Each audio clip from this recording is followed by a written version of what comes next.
Bienvenue sur la chaîne. Rose.1988.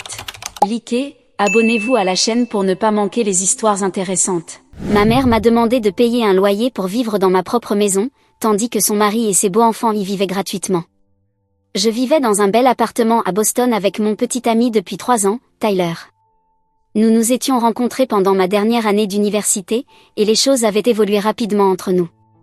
Après l'obtention de mon diplôme, j'avais décroché le poste de mes rêves en tant qu'analyste financière, et Tyler avait emménagé avec moi lorsque j'avais signé le bail d'un appartement plus grand. Je me souviens très bien de la soirée où tout s'est écroulé. C'était l'anniversaire de Madison, une de mes collègues et aussi l'une de mes amies les plus proches à Boston. La fête se tenait dans un bar chic du centre-ville, avec une salle privée à l'arrière. La soirée battait son plein lorsque je décidai d'aller aux toilettes. En longeant le couloir, je remarquai un couple en train de s'embrasser dans un coin faiblement éclairé, près du vestiaire. Je ne voulais pas fixer la scène, mais quelque chose dans le profil de l'homme me semblait étrangement familier. Lorsqu'il bougea légèrement, mon estomac se noua. C'était Tyler. Mon Tyler. Ses mains parcouraient le corps d'une blonde que je n'avais jamais vue auparavant. Je restai figé, le regard rivé sur eux alors qu'ils s'embrassaient. Il me fallut quelques secondes pour que mon cerveau assimile ce que mes yeux voyaient. Puis, la colère me frappa comme un raz de marée. « Tu te moques de moi ?» criai-je assez fort pour que plusieurs personnes se retournent. Tyler sursauta comme s'il avait reçu une décharge électrique. Ses yeux s'écarquillèrent en me voyant. « April, ce n'est pas... » « Ne dis même pas que ce n'est pas ce que je crois, crachai-je, la voix tremblante. Parce que ça ressemble exactement à mon petit ami qui me trompe, et en plus, à l'anniversaire de mon ami. April, s'il te plaît, rentrons à la maison pour en parler, supplia-t-il. La maison ? Je laissai échapper un rire amer, qui résonna creux même à mes propres oreilles. Tu veux dire mon appartement ?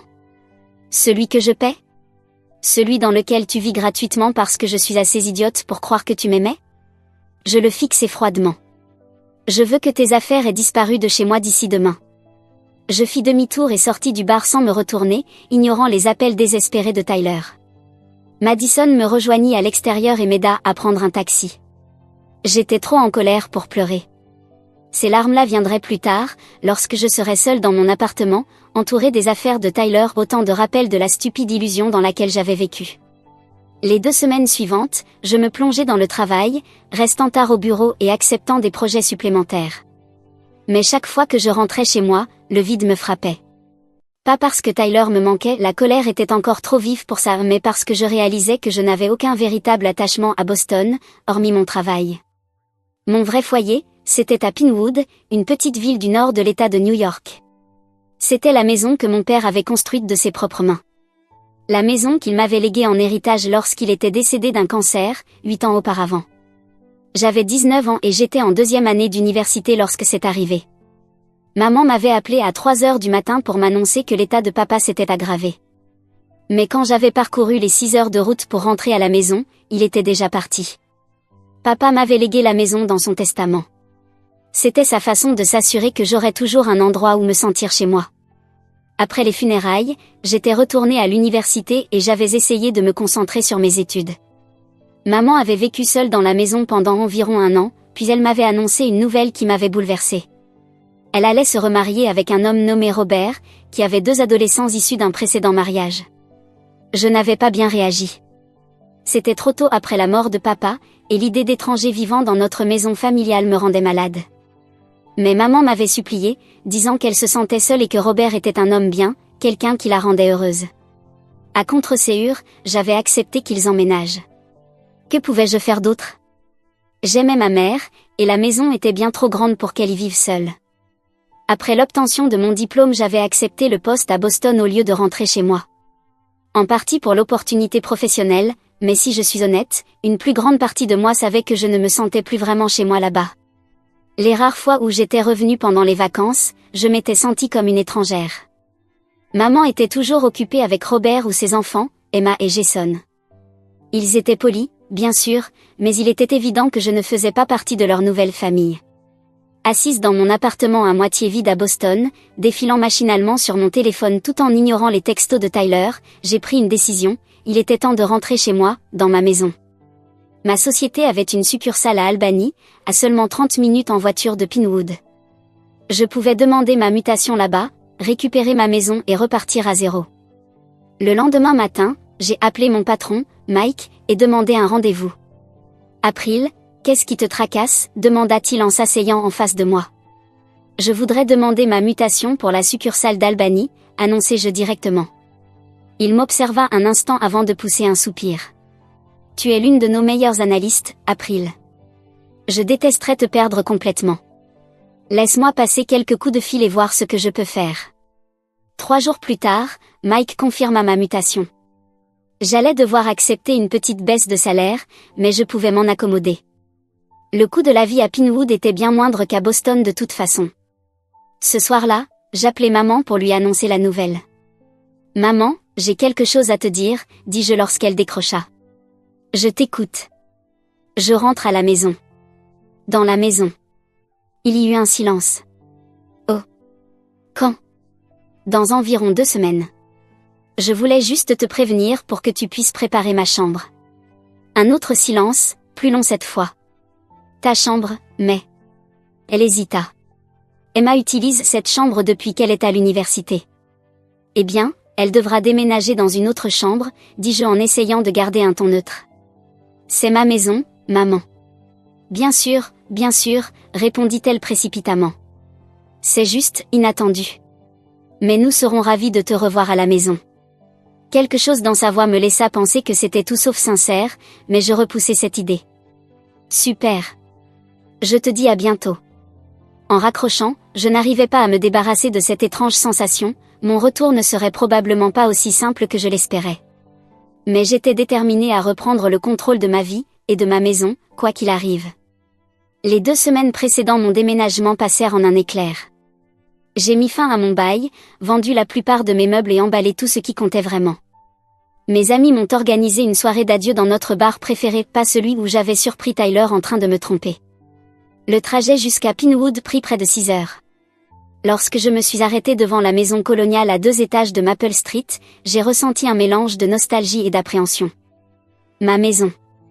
Papa l'avait conçue lui-même, travaillant avec un entrepreneur local pour construire notre foyer familial. La peinture bleue était d'une teinte plus foncée que dans mes souvenirs, et les parterres de fleurs que maman entretenait avec soin semblaient un peu négligés. Avant même que je puisse attraper mes sacs, la porte d'entrée s'ouvrit et maman apparut. Elle avait l'air plus âgée que dans mes souvenirs de Noël dernier, de nouvelles rides au coin des yeux, et ses cheveux bruns striés de mèches grises. « April », dit-elle en s'avançant vers moi, les bras ouverts. « Bienvenue à la maison. » Je la serrai dans mes bras, inspirant l'odeur familière de son parfum à la vanille. « Salut, maman. » Robert apparut dans l'encadrement de la porte, nous observant. C'était un homme grand, avec des cheveux clairsemés et un air renfrogné quasi permanent. Je ne l'avais jamais vraiment détesté, mais je n'avais jamais réussi à l'apprécier non plus. « April », dit-il en hochant la tête alors que je m'approchais de la maison. Son regard glissa sur ma voiture, remplie de cartons et de valises. « On dirait que tu as apporté toute ta vie avec toi. »« Juste l'essentiel », répondis-je en forçant un sourire. « Surtout des vêtements et des affaires de travail. » Il grogna sans proposer de m'aider avec mes bagages. Emma a déménagé ses affaires dans la chambre d'amis. Ta chambre est prête. Maman lui lança un regard que je n'arrivais pas à interpréter, puis se tourna vers moi. Viens, chérie. Tu dois être épuisée après toute cette route. L'intérieur de la maison me parut à la fois familier et étrangement étranger. L'agencement des pièces était le même, mais les meubles avaient été déplacés, et de nombreuses décorations de mon enfance avaient disparu, remplacées par des objets que je ne reconnaissais pas. Alors que nous traversions la salle à manger, Emma et Jason descendirent l'escalier. Jason, maintenant âgé de 17 ans et mesurant presque 1m80, me fit un signe de tête maladroit. « Salut », dit-il. « Salut, Jason. Tu as grandi. » Emma, 19 ans, vêtue de ce qui ressemblait à des vêtements de créateur, se tenait les bras croisés. Son expression suffisait à comprendre qu'elle n'était pas ravie de me voir. « Donc tu restes vraiment ?» lança-t-elle, sans même essayer de masquer son irritation. « Emma » prévint maman. « Quoi ? Ce n'est pas un secret. Elle emménage ici. J'ai dû passer toute la journée à déménager mes affaires dans cette minuscule chambre au fond du couloir. » Je pris une profonde inspiration. Contente de te voir aussi, Emma. Le dîner ce soir-là fut tendu. Robert parla de son travail à la banque locale, Jason répondit à peine lorsqu'on lui posait des questions, et Emma se contenta de jouer avec sa nourriture, me lançant des regards noirs de temps à autre. Alors, dit finalement Robert, combien de temps comptes-tu rester? Je m'arrêtai, ma fourchette en l'air. Je ne reste pas, dis-je en marquant une pause. Je rentre chez moi. C'est désormais ma résidence permanente. Robert échangea un regard avec maman. Bien sûr, c'est juste que je me suis habitué à certains arrangements ici, déclara Robert. Je suis sûr que nous pouvons tous nous adapter, répondis-je d'un ton égal. Je travaillerai à plein temps à la succursale d'Albany, donc je ne serai pas à la maison pendant la journée. J'ai dû abandonner la grande chambre à cause de toi, lâcha soudain Emma. Je l'utilisais depuis 2 ans, et maintenant je suis coincée dans ce placard qu'on appelle la chambre d'amis. Je m'attendais à ce que maman ou Robert disent quelque chose, qu'il rappelle à Emma que c'était ma maison et ma chambre, mais ils restèrent silencieux, visiblement mal à l'aise. En fait, dis-je lentement, toute cette maison m'appartient. Papa me l'a léguée dans son testament, donc techniquement, je peux choisir n'importe quelle chambre que je veux. Non, c'est n'importe quoi, s'écria Emma en se levant si brusquement que sa chaise manqua de basculer. J'avais tout organisé dans cette chambre pour mes études, mon bureau, ma coiffeuse, tout. Et maintenant, je suis censée tout entasser dans une chambre 2 fois plus petite parce que Princesse April a décidé de nous honorer de sa présence. Elle quitta la pièce en claquant la porte si fort que les assiettes sur la table vibrèrent. Maman me lança un regard réprobateur. Était-ce vraiment nécessaire de la provoquer comme ça? Je la fixai, incrédule. La provoquer? C'est elle qui s'est plainte dès que j'ai franchi la porte d'entrée. L'expression de maman se durcit. Ne faisons pas ça ce soir. Tu es fatigué du voyage, les choses iront mieux demain. Mais les choses n'allèrent pas mieux le lendemain. Ni celui d'après. Je commençai mon nouveau travail et me plongeai à fond dans l'apprentissage des méthodes de la succursale d'Albany. C'était un bureau plus petit que celui de Boston, mais le travail m'était familier et je m'imposais rapidement. Je renouai aussi avec quelques amis du lycée qui vivaient encore dans la région, notamment Megan, ma meilleure amie de terminale, qui travaillait maintenant comme infirmière à l'hôpital local. 2 semaines après mon retour, je rentrai du travail et trouvai Emma en train de décorer le salon avec des guirlandes et des ballons. « C'est quoi tout ça ?» demandai-je en posant mon sac d'ordinateur. « Ma fête d'anniversaire, répondit-elle sans même me regarder. « C'est samedi. »« Cool. Je devrais te prendre un cadeau ou quelque chose ?» essayai-je, en forçant la politesse, même si l'idée de faire du shopping pour ma belle-sœur insupportable était la dernière chose dont j'avais envie. Emma ricana. Pas besoin. Tu ne seras pas là. Pardon? Maman apparut alors depuis la cuisine, l'air nerveuse. April, chérie, je peux te parler 1 minute? Elle m'entraîna jusqu'à la véranda, là où nous avions l'habitude de nous asseoir et de regarder le coucher du soleil quand j'étais enfant. À présent, cet espace était encombré des outils de Robert et de matériel de jardinage. Emma invite des amis pour son anniversaire samedi, expliqua maman en tordant ses mains l'une dans l'autre. Elle espérait pouvoir avoir la maison pour elle toute la soirée. Je la fixai, abasourdie. Tu es en train de me demander de quitter ma propre maison pour l'anniversaire d'Emma? Juste pour quelques heures, plaida-t-elle. Tu pourrais aller au cinéma ou dîner avec Megan. Tu plaisantes, j'espère? C'est ma maison. Je ne vais pas être mise à la porte pour une fête où je n'ai même pas été invitée. S'il te plaît, ne complique pas les choses, insista maman. Les tensions sont déjà assez fortes depuis ton retour. Et à qui la faute? Répliquai-je, furieuse. Vous agissez tous comme si j'étais une intruse alors que je suis celle qui possède cette maison. Le visage de maman s'assombrit. Je pensais que tu pourrais faire ça, comme un service pour moi. Ces mots me blessèrent plus que je ne l'aurais cru. Je me levai. Je ne vais pas faire de scène pendant la fête d'Emma, dis-je froidement. Je resterai dans ma chambre. Mais je ne partirai pas. Maman sembla déçue, mais hocha la tête. Je dirai à Emma. Au dîner ce soir-là, Emma ne se priva pas de montrer son mécontentement. Je suppose que je vais devoir déplacer ma fête chez Luciano S, annonça-t-elle dramatiquement. Puisque certaines personnes, elle me lança un regard noir, ne veulent pas faire de compromis. Je serrai les dents et me concentrai sur mon assiette, refusant de répondre. Robert marmonna quelque chose à propos du coût des fêtes dans les restaurants, et Jason, comme toujours, semblait totalement indifférent à la situation. Le samedi, Emma et ses amis allèrent donc dîner chez Luciano S pour son anniversaire. La maison était délicieusement calme, et je passais la soirée en pyjama à regarder des films dans le salon, savourant enfin le sentiment d'être vraiment chez moi. Pour la première fois depuis mon retour, je ressentis la paix dans ma propre maison. La vie s'installa dans une routine inconfortable au cours des mois suivants. Je me levais, allais travailler, rentrais à la maison et faisais de mon mieux pour éviter les conflits avec mes colocataires. Il m'était difficile de les considérer encore comme une famille. La plupart des soirs, je mangeais rapidement avant de me retirer dans ma chambre ou de sortir avec Megan ou d'autres amis que j'avais retrouvés. Au travail, les choses se passaient bien. Mon patron à Albany appréciait mon expérience acquise au bureau de Boston, et je faisais déjà partie des candidats envisagés pour un poste de responsable d'équipe. Les trajets n'étaient pas trop longs, et j'aimais revoir les paysages familiers de ma ville natale. Parfois, pendant ma pause déjeuner, je passais en voiture devant mon ancien lycée ou le parc où papa m'emmenait pêcher. Un soir, à la fin de l'été, je rentrais à la maison et trouvais maman et Robert assis à la table de la salle à manger, entourés d'une pile de papier. Ils levèrent les yeux lorsque j'entrai, et quelque chose dans leur expression me mit mal à l'aise. « April, » dit maman, sa voix étrangement formelle. « Il faut qu'on te parle. » Je m'assis, sentant un nœud se former dans mon estomac. « Tout va bien ? Il s'est passé quelque chose ?» Maman fit glisser quelques feuilles vers moi. Des factures de services publics, compris-je en les parcourant. « Il faut qu'on parle de la situation financière ici, » ajouta-t-elle. « Quoi à propos de ça ? » Robert s'éclaircit la gorge. « Depuis ton retour, nos dépenses ont considérablement augmenté, l'eau, l'électricité, le chauffage, tout a grimpé. Je contribue aux courses, lui rappelai-je. Je vous donne $300 chaque mois, tu te souviens ?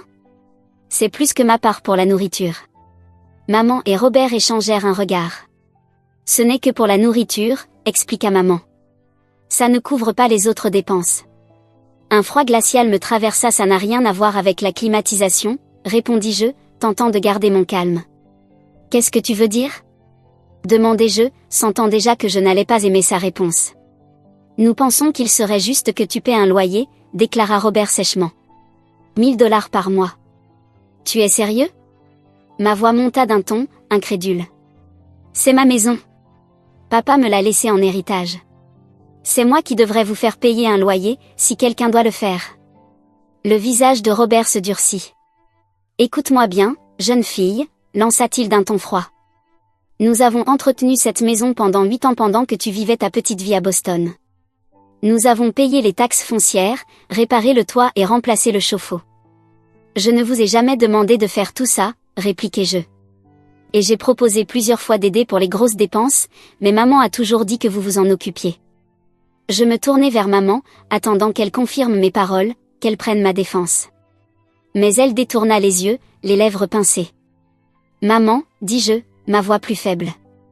Tu ne peux pas sérieusement attendre de moi que je paie un loyer pour ma propre maison. Si tu ne peux pas contribuer financièrement, déclara Robert froidement, peut-être que tu devrais trouver un autre endroit où vivre.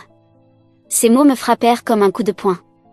Je me tournai de nouveau vers maman, convaincue qu'elle s'opposerait à ce que son mari dise à sa propre fille de quitter sa propre maison. Mais elle se contenta de hocher légèrement la tête, en accord avec lui. Je quittai la pièce avant qu'il ne puisse voir les larmes menaçant de couler. Dans ma chambre, je m'assis au bord de mon lit, essayant de digérer ce qui venait de se passer. La maison était silencieuse, mais mes pensées résonnaient bruyamment dans ma tête. Cette nuit-là, je ne trouvais pas le sommeil. Au matin, ma colère avait pris le dessus sur le choc.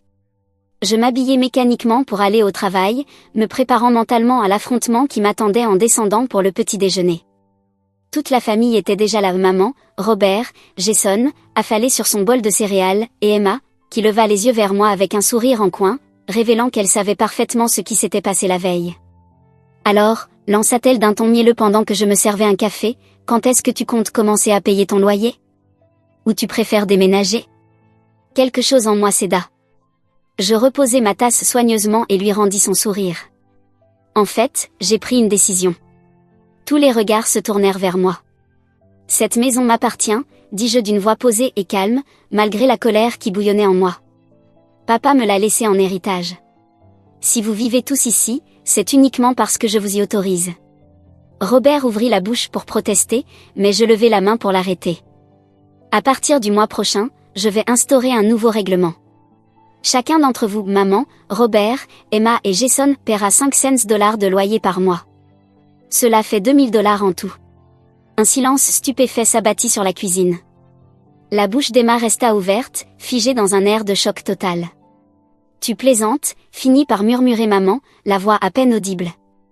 Je suis tout à fait sérieuse, répliquai-je calmement. Considérez ça comme le prix du marché, divisé équitablement en 4 parts. En fait, c'est plutôt raisonnable. Tu ne peux pas nous faire payer un loyer? Hurla Emma. Tu es complètement folle. Je pris une gorgée de mon café, étrangement calme face à leur indignation. Si les conditions ne vous conviennent pas, répondis-je froidement, rien ne vous empêche de trouver un autre logement. Je suis sûre qu'il y a plein de maisons en location à Pinewood. Tu mettrais ta propre mère à la porte? S'indigna Robert en se levant pour me dominer de toute sa hauteur. Je soutins son regard sans ciller. Non. Je demanderai simplement à ma mère et à sa famille de payer un loyer équitable pour une maison qu'ils n'ont pas achetée. Après tout ce qu'on a fait pour toi, commença maman, la voix tremblante. On a entretenu cette maison, payé toutes les factures. Tout en vivant ici gratuitement, coupai-je. Et maintenant, vous voulez me faire payer un loyer pour ma propre maison. En quoi est-ce différent de ce que je propose? Je pris mon sac et me dirigeai vers la porte. Réfléchissez et dites-moi ce que vous décidez. Le trajet jusqu'au travail se fit dans un brouillard. Une partie de moi n'en revenait pas de ce que je venais de faire, mais une autre partie, plus forte, savait que c'était nécessaire. Ils avaient dépassé les limites et quelque chose devait changer. Ce soir-là, je pris un plat à emporter sur le chemin du retour et je mangeai seul dans ma chambre. Personne ne m'adressa la parole le lendemain, ni le jour suivant. Je devenais une ombre dans ma propre maison, ignorée par tout le monde, même par maman. 2 semaines de silence glacial passèrent. J'achetais mes propres courses et les rangeais à part dans le frigo. Je faisais ma lessive quand personne n'était là. Ma mère me manquait, mais je ne céderais pas. Pas cette fois. Enfin, un dimanche après-midi, maman et Robert m'attendirent dans le salon. On a pris une décision, annonça Robert, raide et formel. On va déménager. On a trouvé un appartement de l'autre côté de la ville, ajouta maman, évitant de croiser mon regard. Je hochai lentement la tête, envahi par un mélange d'émotions, le soulagement que la tension prenne fin, la tristesse que cela en soit arrivé là, et une colère persistante, surtout envers maman, qui avait laissé les choses dégénérer ainsi. Quand partez-vous? Demandai-je doucement. Le week-end prochain, répondit maman sans me regarder. On a déjà signé le bail. Je prends ce que j'ai payé, déclara Robert d'un ton provocateur. La machine à laver, le lave-vaisselle, la télé du salon. Très bien, coupai-je. Prenez ce que vous avez acheté.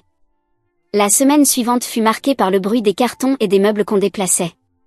Emma claquait les portes et les tiroirs dès que j'étais à proximité. Jason, lui, se contentait de rester discret, comme d'habitude. Maman me parlait à peine, se concentrant sur les préparatifs du déménagement. Cela me blessa plus que je ne voulais l'admettre, la voir choisir si nettement Robert et ses enfants plutôt que moi. Le vendredi soir, Robert loua un camion de déménagement. Je restai en retrait pendant qu'il chargeait les meubles et les cartons.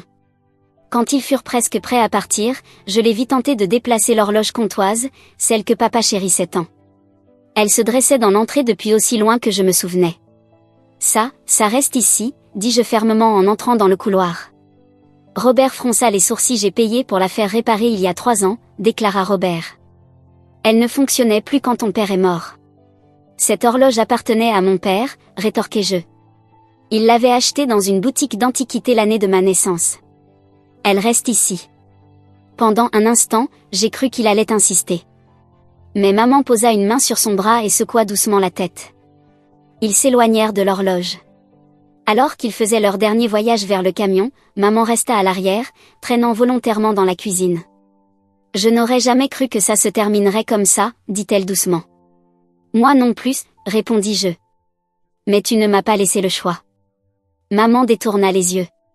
Je pensais que tu ferais preuve de bon sens. Du bon sens? Répétai-je avec amertume. C'était raisonnable de laisser Emma me traiter comme une intruse? C'était raisonnable de me demander de quitter ma propre maison pour son anniversaire? C'était raisonnable de prendre le parti de ton mari contre ta fille à chaque fois? Robert a été bon avec moi, April, dit-elle avec lassitude. Il s'est occupé de nous après la mort de ton père. Il a emménagé dans ma maison et s'est comporté comme s'il en était le propriétaire, et tu l'as laissé faire. Maman poussa un profond soupir. Je vois bien qu'on ne tombera pas d'accord là-dessus. Je ferais mieux d'y aller. Ils m'attendent. Au revoir, maman. Et juste comme ça, ils étaient partis. La maison, qui m'avait semblé bondée et oppressante pendant des mois, paraissait soudain douloureusement vide. Ce premier soir seul, j'errais de pièce en pièce, examinant ce qu'il restait, et ce qu'il me faudrait remplacer. Le salon n'avait plus de canapé ni de télévision. La cuisine manquait d'un micro-ondes et d'une cafetière. 3 des chambres étaient désormais vides, dépouillées de leurs lits et de leurs commodes. Mais au lieu de me sentir triste ou seule, je ressentis une étrange sensation de paix m'envahir. C'était ma maison. Vraiment la mienne, cette fois. D'une manière qu'elle n'avait plus été depuis la mort de mon père. Je pouvais en faire ce que je voulais, la remplir de mes propres choix, en faire à nouveau un foyer.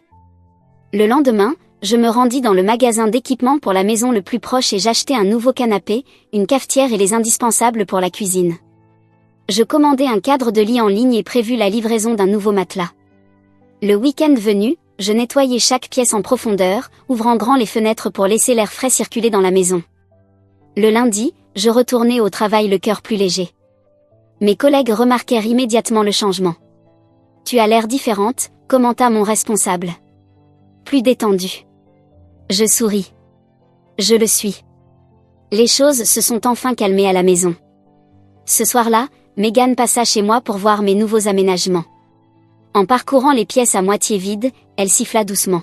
« Waouh, ils t'ont vraiment laissé avec pas grand-chose. »« Oui, mais maintenant je peux tout recommencer à zéro, » répondis-je.